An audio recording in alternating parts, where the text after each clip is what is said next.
is Radio Free Pro Wrestling, the home of smart and stunning wrestling takes. Welcome to this episode of Radio Free Professional Wrestling, and what a time to join us on this adventure that is professional wrestling, as we are 60 days away from WrestleMania, or what I would like to call Cody Mania. Now, normally I'm joined by David the Smart Mark and Jake from the Windy City, but unfortunately we had some technical difficulties in recording today's show, so I'm going to do this solo show to make up for that issue we had this morning. So on with our show. This is your Radio Free Pro Wrestling Control Center. All the wrestling news you need to know.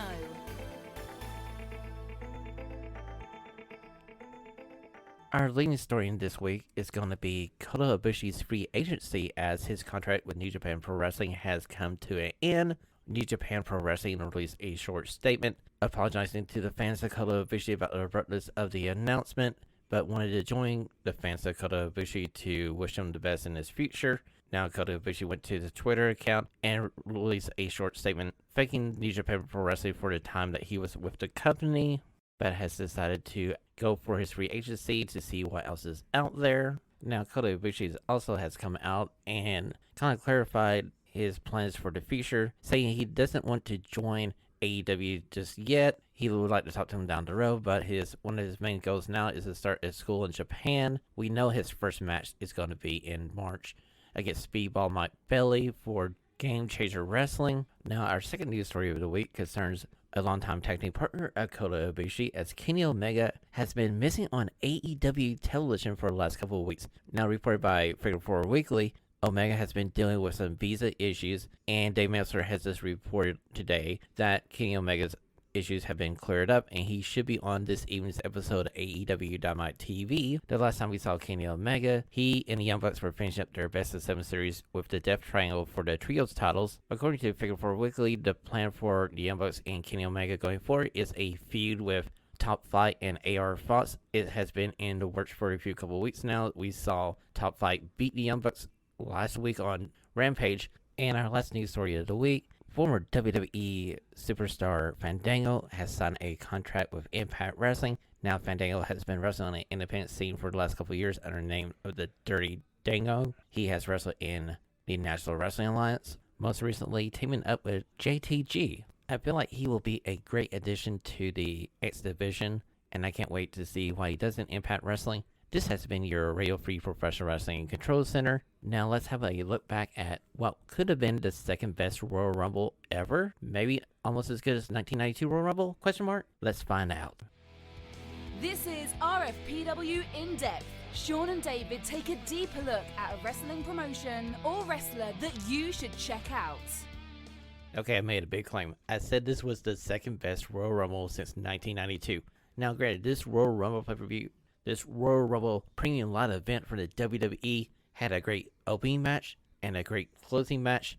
It had one hell of a second match that we'll come to talk about. A awful country music concert, and I felt sorry for Bianca Belair and Alexa Bliss because they were put in a spot with what I basically called a no-win situation. Now, this show started off hot. The first two people out in the men's Royal Rumble with Gunther and Sheamus. So we literally pick up from Clash at the Castle. The two gentlemen who were beating the hell out of each other are back at it. Now, Gunther went 1 hour and 11 minutes as he was the second to last. He was the second to last person to be eliminated. He is eliminated by the actual winner of the Rumble, Cody Rhodes.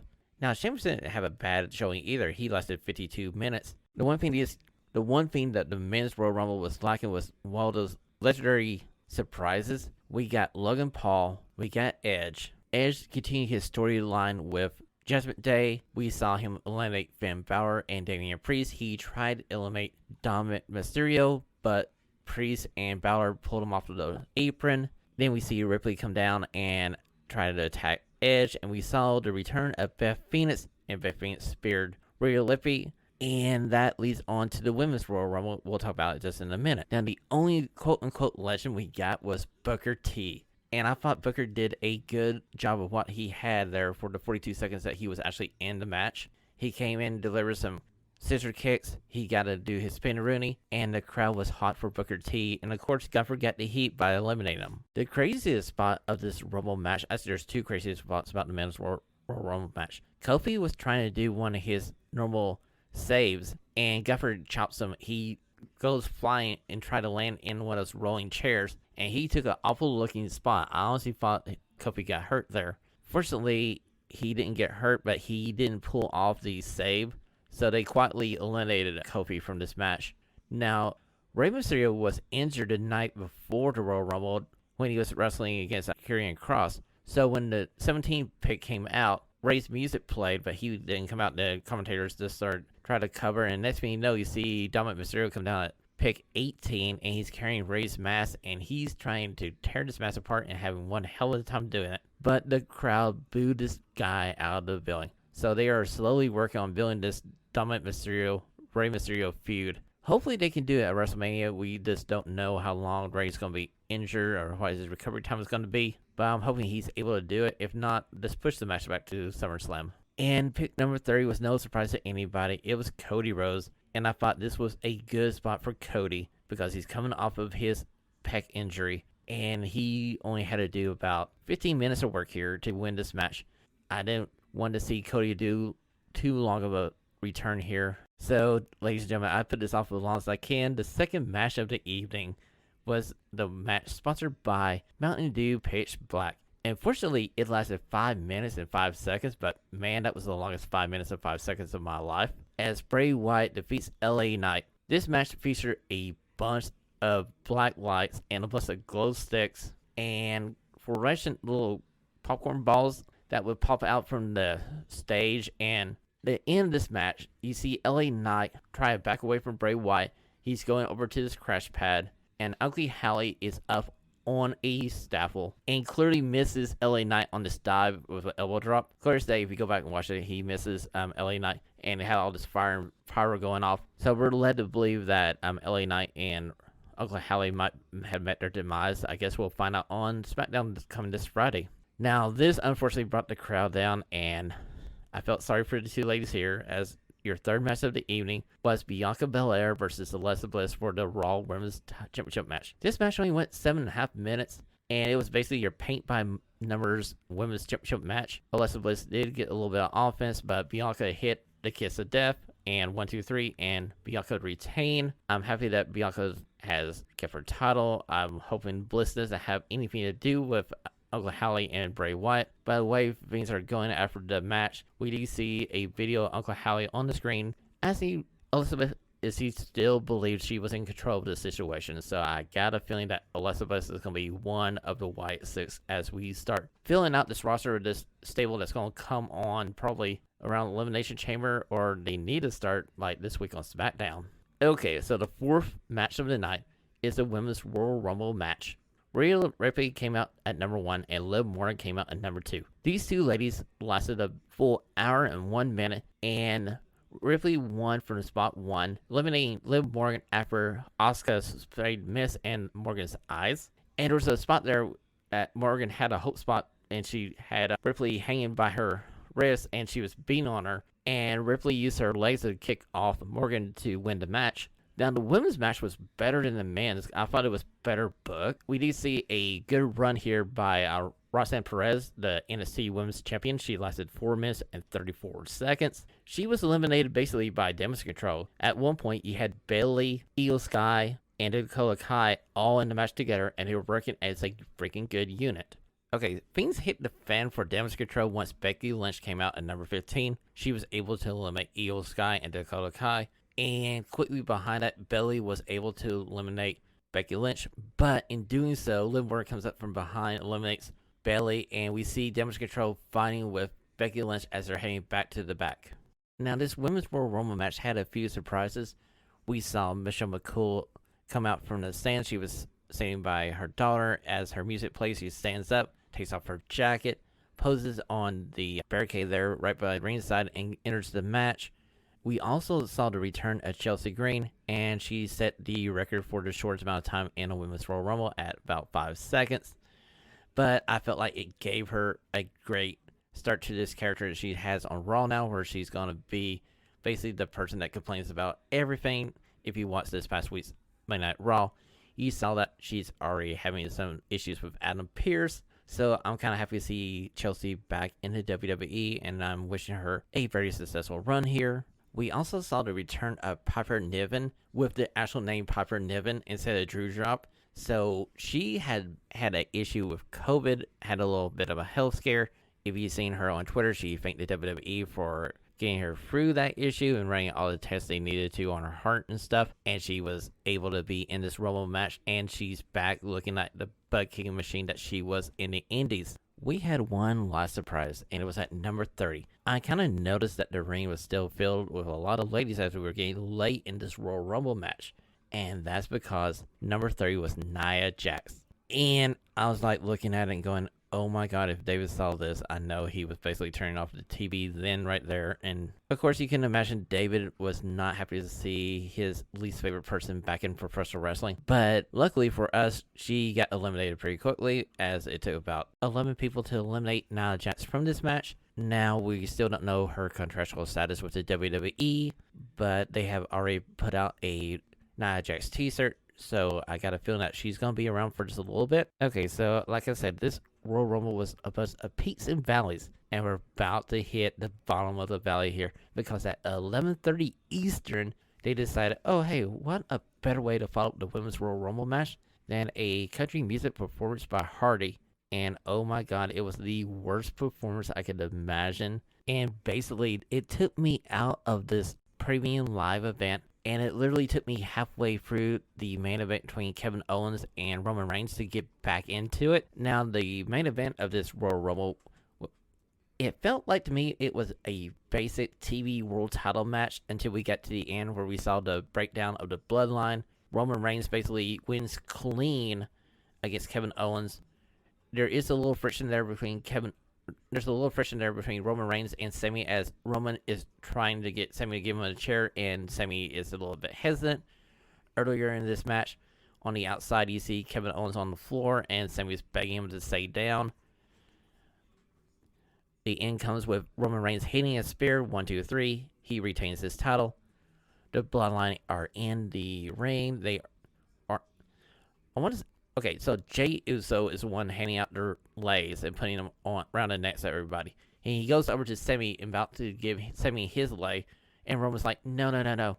He has one more task. We gotta make sure he is Bloodline.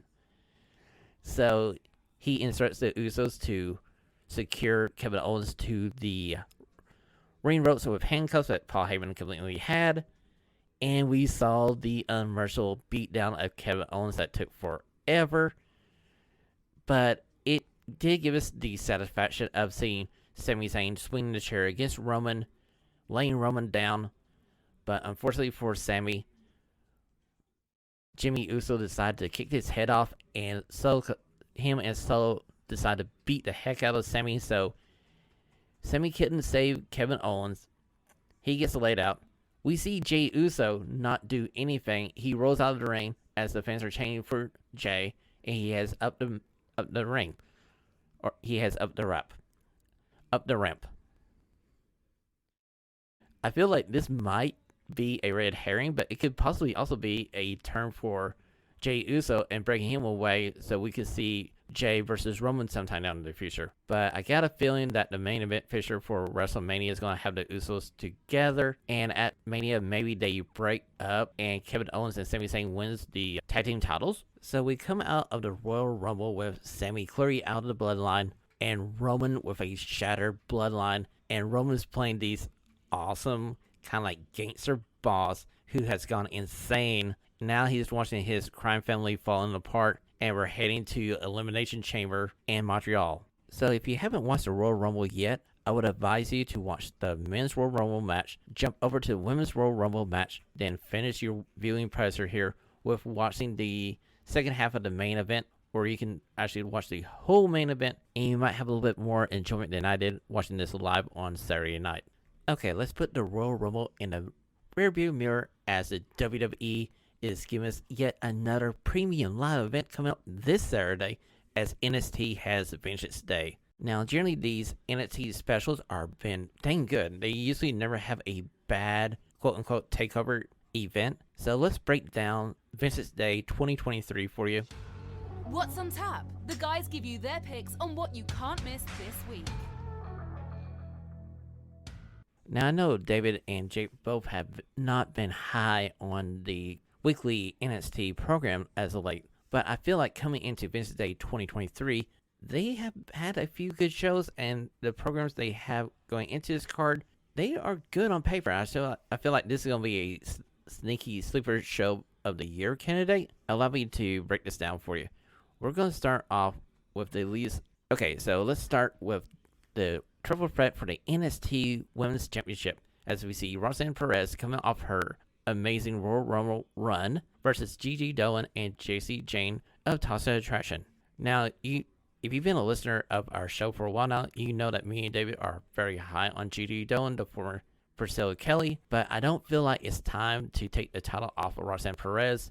I feel like Perez is one of those champions where you can actually have her not lose the title and eventually get onto the main roster after Mania and have a tournament to declare the next NXT Women's Championship. So I'm going to say that Roxanne Perez comes out of this show with her title, and we see the start of the breakdown of Toxic Attraction as Gigi Dolan and JC Jane go their separate ways. Now, my sleeper match of the card is going to be for the North American Championship. It's Wesley versus Dijak. Now, personally, I have liked Dominant Dijak from his time in Ring of Honor. Now, he has had a hit and miss time in the WWE, and we find him back in NXT going by the name of Dijak. And I got a feeling that Wesley, kind of like Perez, is too soon to take the championship off of her. So I feel like Dijak is going to take the loss here. I'm just hoping this is a good match and we can see these two guys go separate ways, and we can see who's next for Wesley's North American Championship. Now, there's a 2 out of 3 falls match here between Apollo Crews and Carmella Hayes. Now, Carmella Hayes has slowly been a MVP candidate for this brand, and I got a feeling that he needs to win this match against Apollo Crews, and I would kind of do it 2 straight falls because I feel like that would give him more to brag about, and he should be the next challenger for Braun Breaker. Now, I know Apollo Crews has come down to NXT, and he stated that he wants the chance to win the NXT title, but I feel like Carmella Hayes is the better candidate here and the one they have been pushing for a while now. And he's so good in the ring and so great on the mic, and his character as this cocky, kind of like LeBron James heel. I feel like he needs to win this, and I got a feeling that he will. Now, the match that I least am looking forward to on this night is for the NXT Women's Tag Team Championship. It's Chance and Carter versus Fallon Henley and Kaneda James. Now, this match to me is only set up for the eventual breakdown of the two ladies of Fallon Henley and James, as Briz and Jason are linked with them. Now, they are the Country Boy tag team, and I feel like this is going to basically lead to the breakdown of both teams here, as we will see a mixed tag between Josh Briz and James, and Jason and Henley here coming on, hopefully, NXT TV, so it's not a special. But yeah, I don't see the champions losing the titles here either. Now, the chance for a title change may be in a 4-way championship match here for the men's titles, as we see the New Day versus Gallus versus Pretty Deadly versus Chase University. Now, Chase University got into this match by winning a 3-way dance on the last episode of NXT. My heart is with them. I kind of would enjoy seeing them have the titles, and you can do the official Duke Hudson turn on Chase. But you can also basically put this title on Gallus or Pretty Deadly and bring the New Day back up onto the main roster if you want to.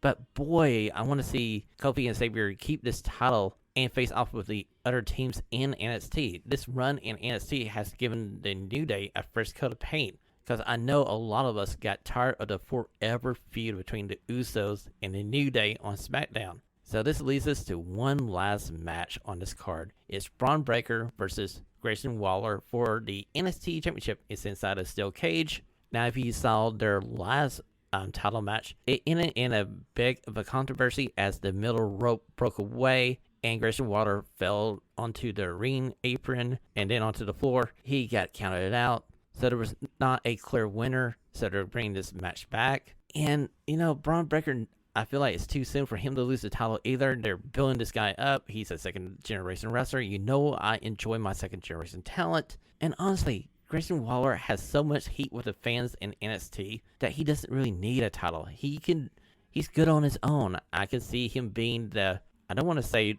Ric Flair, but he's kind of like that heel that can always get himself over just by grabbing a mic and just berating a babyface. So that has been your NXT Vengeance Day 2023 breakdown here on Radio Free Professional Wrestling. And I'm going to go out on a limb saying that this is going to be a better premium live event than the 2023 Royal Rumble. We'll have to see next week on Radio Free Professional Wrestling if I'm correct about that. I'm going to close off this episode of Radio Free Professional Wrestling with a brand new segment. It is called Take the Book, as I give you my way too early WrestleMania prediction card. Welcome to Take the Book. Shawn and David get their chance to book wrestlings as they see fit. Okay, so I don't think I went too crazy on this WrestleMania card. We're going to go to night one. My night one would be Brock Lesnar versus Bobby Lashley. I do believe that's the program we're going to see coming out of the Royal Rumble. During the Rumble, they hinted at Walter versus Brock was a better match and a match I think all of us would want. But I've been a fan of Bobby Lashley, and I'm hoping Bobby gets his victory over Brock. And Brock's at the stage in his career where he should be able to put over anybody and not lose any bit of heat. And I have really enjoyed this on again, off again Cowboy Brock Lesnar character that comes on our TV. Sometimes he's a face, sometimes he's a heel, but he just goes out there and kicks butt. Okay, so you're asking, what am I going to do with Walter if he's not going to face Brock Lesnar?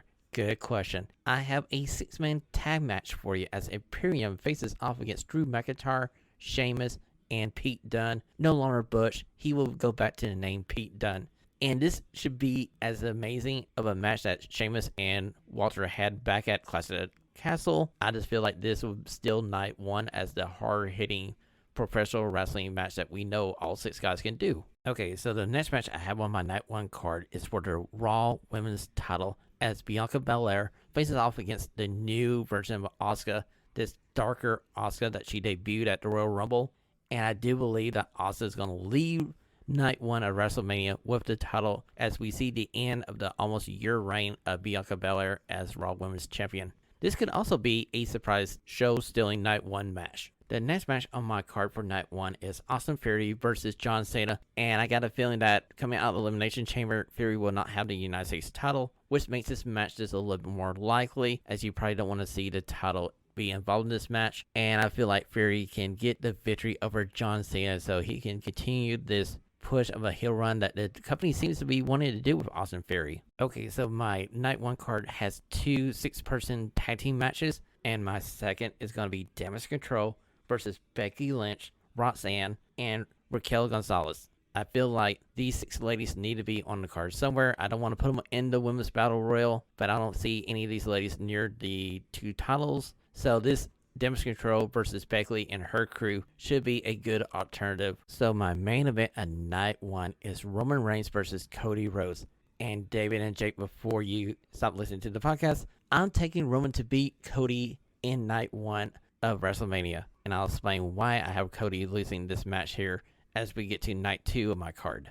Okay, so on night 2, I got Seth Rollins versus Logan Paul for the United States title. Now, I feel like this is going to be one of those matches where they have enough time to practice, and Logan Paul has shown that he is able to go in the ring. And I wouldn't be surprised if Logan Paul beats Seth Rollins for the United States title. Now, I know he had a match last year versus Roman Reigns for the Undisputed Universal title, and clearly Roman is still the champion. I feel like the WWE might put the United States title onto Logan Paul. Another match I have on my night 2 card is the end of the Judgment Day feud with Edge, as Edge looks for somebody to help him beat Finn Balor and Damian Priest, and he calls on a former Edge head as we see the return of Matt Cardona to the WWE. Now, we already seen Chelsea Green come back to the company at the Royal Rumble. Now, Matt Cardona does have a match still with the NWA coming up here in about 2 weeks, where he's facing Tyrus for the NWA World title. I do believe that might be his last match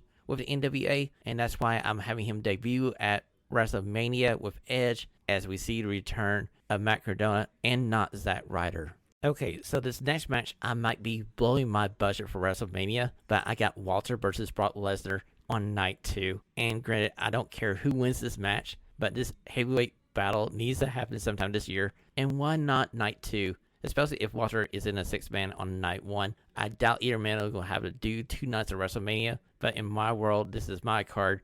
They're going to do 2 nights, and they're going to have this match.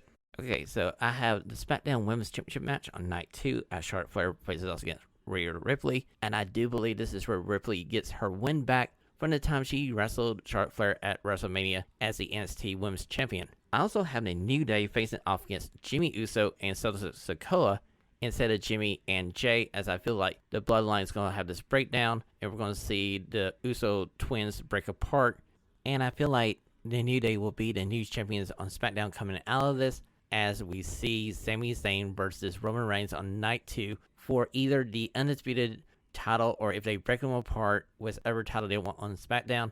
And yes, Roman loses here to Sami Zayn, and Sami Zayn comes out of WrestleMania as your World Heavyweight Champion. My last match on night 2 of WrestleMania would be Dominic Mysterio versus Rey Mysterio in a mask versus hair match or a mask versus career match if Rey is able to go at WrestleMania. And we're going to assume that he is able to go in this scenario. And, this might be the fitting end to Rey Mysterio's career here, as he gives the rub to his son, Dominic. And Dominic is the one to retire Rey Mysterio and unmask him. So that has been my way too soon WrestleMania card. Tell me what you think about my card. Go over to Radio Free PW, our one-stop shop website for everything Radio Free Professional Wrestling, and tell me what you think.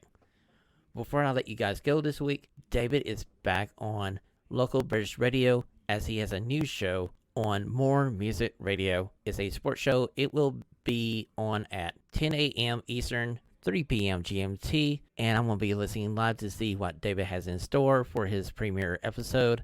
And ladies and gentlemen, thank you for listening to this edition of Radio Free Professional Wrestling. Until we see you next week, stay stunning.